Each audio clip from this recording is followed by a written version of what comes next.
অসমৰ প্ৰথমগৰাকী মহিলা আৰক্ষী বিষয়া ৰেণু দত্ত বৰফুকনৰ জীৱন আধাৰিত তথ্যচিত্ৰৰ জ্যোতিৰূপাৰ শুভমুক্তি আৰু ভ্ৰাম্যমাণ থিয়েটাৰ শিল্পীৰ পৃথিৱীত এভুমুখী প্ৰথম 20 বছৰ শীৰ্ষক গ্ৰন্থ উন্মোচন।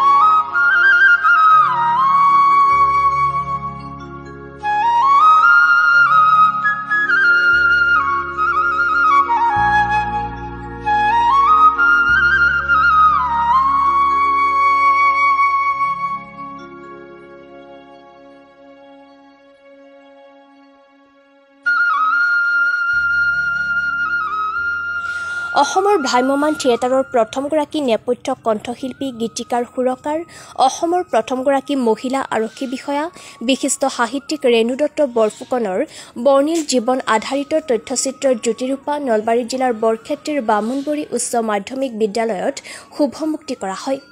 উক্ত অনুষ্ঠানতে বিশিষ্ট নাট্য সমালোচক সাংবাদিক অতুল মজুমদাৰ ৰচিত ভ্ৰাম্যমাণ থিয়েটাৰ শিল্পীৰ পৃথিৱীত এভুমুখী প্ৰথম 20 বছৰ শীৰ্ষক গ্ৰন্থ এখনো উন্মোচন কৰা হয়। গছপুলি ৰোপণ বন্তি প্ৰজ্বলন আৰু শ্ৰদ্ধাঞ্জলি কৰাৰ পিছতে বিশিষ্ট নাট সমালোচক দৰ্শক ফৰাম অসমৰ সভাপতি অতুল মজুমদাৰৰ সভাপতিত্বত অনুষ্ঠিত হয় জ্যোতিৰূপা তথ্যচিত্ৰ শুভমুক্তি অনুষ্ঠান। নমস্কাৰ। আজি এই বামুণবৰী উচ্চ মাধ্যমিক বিদ্যালয়ত আমাৰ তথ্যচিত্ৰ ভ্ৰাম্যমাণ থিয়েটাৰ দৰ্শক ফৰামৰ তথ্যচিত্ৰ জ্যোতিৰূপা শুভমুক্তি হ'ল। লগতে মই যুগুতোৱা এখন গ্ৰন্থ ভ্ৰাম্যমাণ থিয়েটাৰ শিল্পীৰ পৃথিৱীত এভুমুখী প্ৰথম 20 বছৰ শীৰ্ষক গ্ৰন্থখন উদ্বোধন কৰা হ'ল। আজিৰ অনুষ্ঠানটো ভালে ভালে হৈ যোৱাৰ বাবে বৰক্ষেত্ৰীবাসী ৰাইজক মই দৰ্শক ফৰামৰ তৰফৰ পৰা ধন্যবাদ জনাইছোঁ আৰু এইখন বিদ্যালয়ৰ শিক্ষক কৰ্মচাৰী ছাত্ৰ ছাত্ৰীসকলকো ধন্যবাদ জনাইছোঁ। তেখেতসকলৰ সহযোগ পোৱাৰ কাৰণে আজি আমি এই তথ্যচিত্ৰখন আৰু গ্ৰন্থখন উন্মোচনৰ সুযোগ পালোঁ। আজি প্ৰায় 5 মাহ ধৰি আমি তথ্যচিত্ৰখনৰ সৰহভাগ দৃশ্যগ্ৰহণ এই অঞ্চলতে কৰিছোঁ।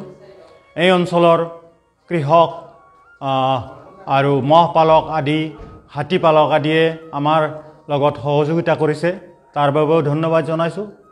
ৰেণু দত্ত বৰফুকন এনে এগৰাকী মহিলা যিগৰাকীয়ে জীৱনৰ বহু ঘাত প্ৰতিঘাতৰ মাজেৰে আজি তেওঁ অৱসৰকালীন জীৱন কটাইছে যদিও পুলিচত বিশেষকৈ আৰক্ষী বিভাগত প্ৰায় 20 বছৰ কটাইছে। ভ্ৰাম্যমাণ থিয়েটাৰ নটৰাজ থিয়েটাৰৰ প্ৰথমগৰাকী নেপথ্য কণ্ঠশিল্পী হিচাপে তেওঁ সমাজক নাৰীৰ অধিকাৰ সাব্যস্ত কৰিছে। তাৰপিছত তেওঁ সংছ এণ্ড ড্ৰামা ডিভিজনত এগৰাকী শিল্পী হিচাপে যোগ দিছিল। তাৰপিছত তেওঁ অসম আৰক্ষীত যোগ দিয়ে। আজি যি চৰকাৰে কৈ আছে যে নাৰীৰ সবলীকৰণ, সেইটো ৰেণু বাইদেৱে কেতিয়াবাই দেখুৱাই গৈছে। তেওঁ সমাজৰ কুসংস্কাৰৰ বিৰুদ্ধে, পুৰুষ মহিলাৰ পাৰ্থক্যৰ বিৰুদ্ধে এক সবল প্ৰতিবাদী কণ্ঠ হৈ আমাৰ মাজত আজিও আছে। তেওঁ সেই ল'ৰালি কালতে এখন আওহতীয়া গাঁৱত পুৰুষ নাৰীৰ সম অধিকাৰ সাব্যস্ত কৰিছিল। তেওঁ পথাৰত হাল বাইছিল, মৰণা মাৰিছিল আৰু বিভিন্ন ধৰণে পুৰুষে কৰা কামবোৰ তেওঁ কৰিছিল। তাৰ মাজে মাজে সংগীত চৰ্চা কৰিছিল, অভিনয় চৰ্চা কৰিছিল আৰু সেই সকলোৰে কৰিবলৈ যাওঁতে তেওঁ সেই সময়ৰ ৰক্ষণশীল সমাজৰ নানা প্ৰতিবন্ধকতা পাইছিল। সেই প্ৰতিবন্ধকতাক নেওচিও তেওঁ আজি যি আদৰ্শ দেখুৱালে, তেওঁৰ আদৰ্শেৰে মহীয়ান হৈ আজিৰ ছোৱালী হতে নিশ্চয় আগবাঢ়িব পাৰিব।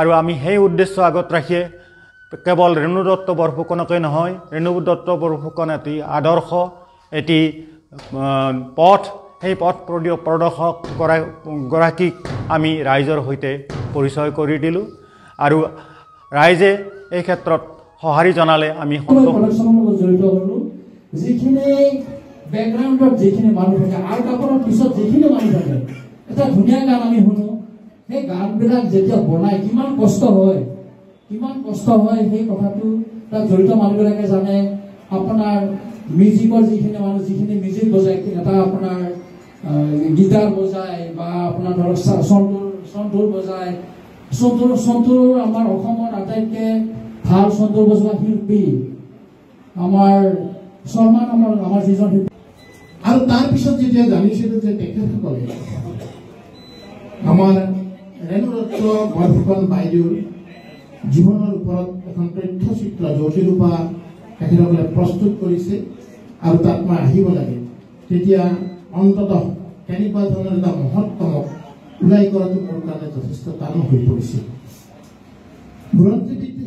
পৃথিৱীৰ সকলো বুৰঞ্জী অধ্যয়নৰ পিছত প্ৰয়াণকাৰী বুলি এজন বুৰঞ্জীবিদে এটা সুন্দৰ কথা কৈছিল তেখেতে কৈছিল যে পৃথিৱীতে বহুত ৰজা আহিছে ৰজা গৈছে বহুত ৰাষ্ট্ৰ উত্থান হৈছে বহুত ৰাষ্ট্ৰ ধ্বংস হৈছে কিন্তু পৃথিৱীৰ স্থায়ী বস্তু হ'ল সভ্যতা সংস্কৃতি আৰু সাহিত্য অলপ আগতে ঘোষকে এটা বৰ সুন্দৰ কথা কৈছিল সৃষ্টিশীলতাৰ ওপৰত সৃষ্টিশীলতাই কি বা সৃষ্টিকামী যিবিলাক সৃষ্টিশীল ব্যক্তি যাৰ হৃদয়ত সৃষ্টিশীল চিন্তা চেতনা জাগ্ৰত হৈ থাকে তেওঁলোকে কিবা বিচাৰে বা বিচৰাটো উচিত নেকি তেনেকুৱা দৃষ্টিৰে তেখেতে এটা কথা কৈছিল আচলতে সৃষ্টিশীল চিন্তা হৃদয়ত বা সৃষ্টিশীল চিন্তা চেতনা হৃদয়ত যিবিলাকৰ থাকে তেখেতসকলে যদি কিবা বিচৰা আৰম্ভ কৰে এই পৃথিৱীৰ কিন্তু গতি বন্ধ হৈ যাব গতিৰুদ্ধ হৈ যাব গতিকে মোৰ বিশ্বাস যে পৃথিৱীত এতিয়ালৈকে যিবিলাক প্ৰকৃত সৃষ্টিশীল ব্যক্তি যাৰ হৃদয়ত সৃষ্টিশীলতাৰ চিন্তা চেতনা থাকে তেখেতসকলে এতিয়াও কাৰো পৰাই একো নিবিচাৰে সৃষ্টিত তেখেতসকলে জীৱনৰ আনন্দ বিচাৰি পায় আৰু ইয়াত হয়তো তেনেকুৱা ব্যক্তিয়ে আজি ভৰপূৰ হৈ আছে মই লিখি এইখন অসমৰ হলত ৰিলিজ কৰক ডকুমেণ্টাৰী হিচাপে নহয় বায়োপিকচাৰ হিচাপে আৰু ৰেণু দত্ত ফুকনৰ তেখেতৰ মাজত যিবিলাক ধাৰাভাষ্য আছে সেইবিলাক উঠাই দি তাৰ কিছুমান তেখেতৰ বাহিৰৰ জীৱনৰ কিছুমান চব তাত ইনক্লুড কৰি দিয়ক